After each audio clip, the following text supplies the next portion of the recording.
Bienvenue dans cette nouvelle analyse. Aujourd'hui, on s'attaque à un mystère, un mystère du quotidien pour quiconque vit avec un chien. Ah oui, un grand classique. Pourquoi est-ce qu'il passe son temps à déménager son panier? C'est la question à 1 million.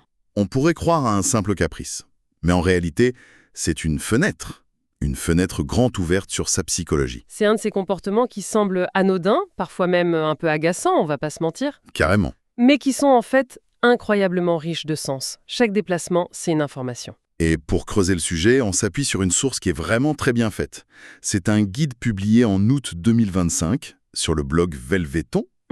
Ce qui est intéressant, c'est que c'est une synthèse des connaissances actuelles. Ça compile les aspects instinctifs, environnementaux, émotionnels. C'est exactement ça. Il fait un excellent travail en connectant des points qui, a priori, n'ont rien à voir les uns avec les autres. L'idée, c'est donc de décortiquer ce geste pour comprendre ce que notre chien essaye de nous dire. Voilà. D'aller au-delà de l'anecdote du panier qui bloque le passage et de vraiment saisir la logique derrière. Alors, plongeons là-dedans. Et pour bien comprendre, il faut remonter loin en arrière, très très loin. Oui, on parle carrément des origines sauvages. Ce qui me fascine dans cette analyse, c'est qu'elle nous dit de mettre de côté l'image de notre chien sur son coussin douillet et de penser à un loup. C'est le point de départ fondamental. Des millénaires de domestication n'ont pas effacé des millions d'années d'évolution. C'est fou. L'instinct de se préparer une couche, une tanière, est profondément ancré. Dans la nature, un canidé ne trouve pas un lit tout près. Il doit l'aménager. Il doit le construire, en fait. Oui, gratter la terre pour enlever les cailloux, les racines, tourner en rond pour tasser les herbes et vérifier qu'il n'y a pas un serpent qui s'y cache. Ah oui, d'accord. Créer un léger creux pour se protéger du vent, c'est tout un rituel. Donc quand mon chien gratte frénétiquement son panier, en fait, il ne fait que rejouer une scène ancestrale dans mon salon. Il suit un patron moteur hérité, c'est exactement ça. Mais il y a un autre niveau de lecture, et c'est là que ça devient subtil. Ah. Ce guide souligne que le chien ne fait pas que préparer son lit, il le marque. Attendez une minute. Il ne le rend pas juste plus confortable, il est en train de dire « ceci est à moi ». C'est plus qu'une simple affirmation, c'est qu'une signature. Les chiens ont sous leur coussinet des glandes qui sécrètent des phéromones. C'est une sorte de carte d'identité chimique unique. D'accord. Et en piétinant, en grattant, en se frottant, il dépose cette odeur sur son panier. C'est un acte de communication olfactif très, très puissant. C'est une sorte de post-it olfactif pour le reste de la maison alors. Propriété privée, ne pas déranger. C'est une excellente analogie. Et ce qui ressort de l'analyse, c'est que ce comportement s'intensifie souvent en présence d'autres animaux. Ah, logique. S'il y a un autre chien ou un chat, le panier devient un enjeu territorial plus important. Il faut réaffirmer plus clairement à qui appartient ce petit havre de paix. D'accord. Donc, il y a cet héritage du loup qui est toujours bien présent. Mais en même temps, mon chien n'a jamais vu de forêt. Il doit bien y avoir des raisons plus terre-à-terre, quoi. Absolument. L'instinct est la toile de fond, mais les motivations du quotidien sont bien réelles. Le chien est aussi un expert en optimisation de son environnement. C'est-à-dire? On pourrait presque le voir comme son propre architecte d'intérieur. Il cherche constamment le meilleur emplacement. Et quels seraient ces critères de sélection? Alors, le premier et le plus évident, c'est la régulation thermique. Le chien va instinctivement chercher le confort. Bah oui. On a tous eu ce panier qui migre du radiateur en plein hiver. Au carrelage frais de la cuisine en pleine canicule, c'est exactement ça. Voilà, c'est du pur bon sens. Logique. Mais il n'a pas que la température, j'imagine. Non, bien sûr. Il y a aussi la gestion du bruit et de l'agitation. Si on a placé le panier dans un couloir ou en plein milieu du salon, une zone de passage constant. Forcément, il n'est pas tranquille. Exactement. Le chien peut très bien décider de déménager son lit dans un coin plus calme pour ne pas être dérangé toutes les 5 minutes. Il cherche la paix. C'est intéressant, cette idée de recherche de tranquillité. Mais j'ai l'impression que souvent, les chiens font l'exact opposé et viennent planter leur panier en plein milieu du passage. Très bonne remarque. Comment le guide explique cette contradiction? C'est toute la complexité du chien. Ça, c'est le facteur de la proximité sociale. C'est un animal de meute et être isolé peut être une source d'angoisse pour lui. Il a besoin de se sentir inclus. D'accord. Il fait un arbitrage constant entre son besoin de calme et son besoin de lien social. Il cherche le meilleur compromis, en fait. C'est ça. Il veut être tranquille, mais pas trop seul. Et puis il y a la lumière aussi, non? Le mien est un vrai lézard, il suit les rayons du soleil toute la journée. C'est le dernier facteur d'optimisation, la lumière. Certains adorent les bains de soleil pour la sieste, d'autres vont préférer un coin sombre. Donc, en résumé, le chien analyse en permanence la température, le bruit, la proximité de sa famille et la luminosité. Pendant qu'on travaille, lui, il fait de l'optimisation immobilière. Il a probablement une meilleure vision de l'aménagement de la maison que nous. C'est tout à fait ça. Et une fois qu'il a trouvé l'emplacement parfait, il y a tout ce rituel de grattage et de tournoiement. L'analyse appelle ça l'instinct de nidification. C'est la touche finale de l'architecte. Il ne se contente pas de poser son panier, il le sculpte, il le met à sa patte. Il se l'approprie. Voilà. Et ce comportement répond à un double besoin.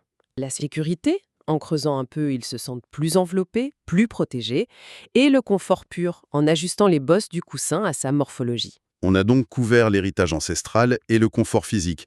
Mais ce qui est peut-être encore plus profond, c'est quand le déplacement du panier devient le reflet de ce qui se passe dans la tête du chien. On touche là au cœur du sujet. C'est presque un baromètre émotionnel, en fait. Oui, un changement soudain dans ce comportement ou une augmentation de sa fréquence, ça devrait toujours nous alerter. L'article établit un lien très clair entre ce déménagement compulsif et des états de stress ou d'anxiété. Dans quel genre de situation, par exemple? Imaginez un déménagement, l'arrivée d'un bébé, un changement de routine parce qu'on change de travail. Des choses qui nous paraissent normales, mais pour lui, c'est un bouleversement. Exactement. Pour un chien, ce sont des événements déstabilisants qui lui font perdre ses repères. Dans ce chaos, son panier, c'est son sanctuaire, la seule chose qui lui appartient vraiment. D'accord. Le fait de pouvoir le déplacer, de le contrôler, ça lui donne un sentiment de reprise de pouvoir sur son environnement. Ça peut avoir un effet très apaisant pour lui. C'est sa façon de gérer le changement, de se créer un point de stabilité. C'est ça. Et il y a un cas de figure qui est particulièrement touchant, c'est celui de l'anxiété de séparation. Un chien qui vit mal la solitude peut délibérément déplacer son panier vers des endroits qui sont saturés de l'odeur de ses humains.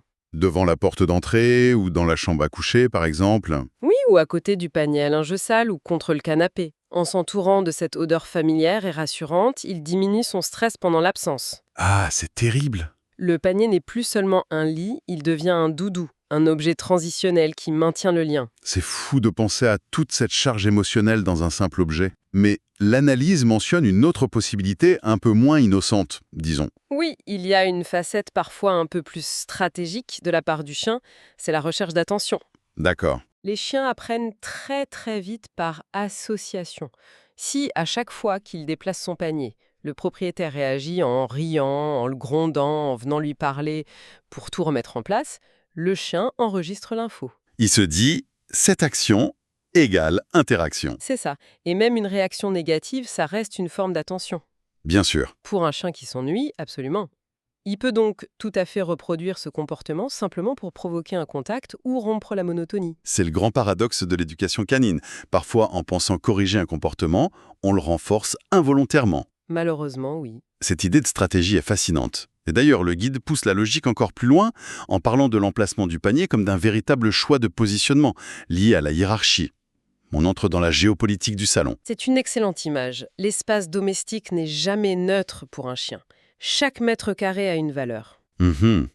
Et en déplaçant son panier, il ne cherche pas seulement le confort, il peut aussi chercher une position qui lui confère un avantage. C'est-à-dire, qu'est-ce qu'une position avantageuse pour un chien dans une maison? Ça peut être un endroit qui lui permet de surveiller les points d'accès, la porte d'entrée, le couloir qui mène aux chambres, le haut de l'escalier. Il se met en position de contrôle. Voilà. Se poster là, c'est contrôler les allées et venues, c'est être le premier au courant de tout. C'est aussi avoir une vue d'ensemble sur l'activité de la famille pour ne rien manquer. Parfois, c'est même revendiquer un lieu de passage obligé. Le panier devient une tour de contrôle, un poste d'observation. Précisément. Et les auteurs de l'article ajoutent une dernière notion, le contrôle des ressources. Ah oui.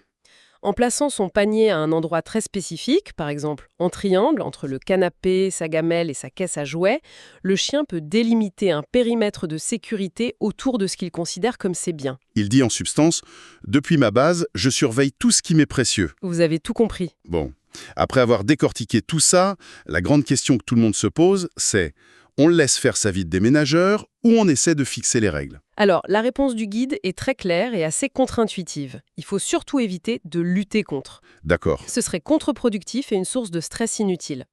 Le message principal, c'est de voir ce comportement non pas comme un problème à régler, mais comme une information à comprendre. Agir de manière préventive. Comment? Ça commence par le choix de l'emplacement initial. Idéalement, on vise un compromis. Un coin calme, à l'abri des passages, mais qui n'isole pas le chien de la vie de famille. Et le panier en lui-même, j'imagine que son choix est crucial. Fondamental. Est-il à la bonne taille? Un chien qui aime se lever en boule détestera un grand matelas plat. Et inversement. Exactement. Et puis, un point essentiel, c'est la stabilité de la routine. Des horaires de repas, de promenade, de sommeil régulier, ça structure la vie du chien et ça diminue son anxiété globale. Ce qui réduit son besoin de compenser en réorganisant son environnement. Voilà. Au final, il s'agit de respecter ce besoin d'expression. D'ailleurs, le guide propose une solution toute simple.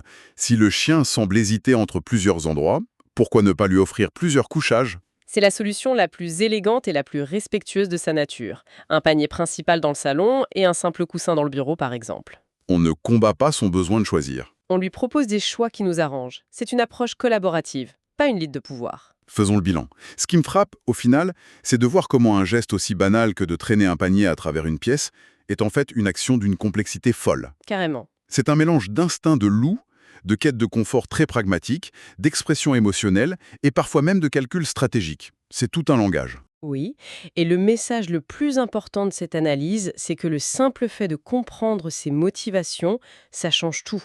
Au lieu de voir un caprice, on voit une communication. On change de perspective. Complètement. Et décoder ce langage permet non seulement d'améliorer concrètement le bien-être de son animal en répondant mieux à ses besoins, mais ça renforce aussi profondément la relation. C'est une invitation à regarder son compagnon avec un peu plus de curiosité. C'est un très beau point final. Et pour laisser notre auditoire avec une dernière piste de réflexion, j'aimerais proposer ceci. Cette analyse nous a montré en détail comment un chien aménage son espace physique pour répondre à ses besoins. Ça soulève une question intéressante. De quelle manière nos animaux de compagnie tentent-ils d'aménager les espaces invisibles de nos vies, nos routines, nos interactions, nos humeurs, pour y trouver, eux aussi, leur propre confort ?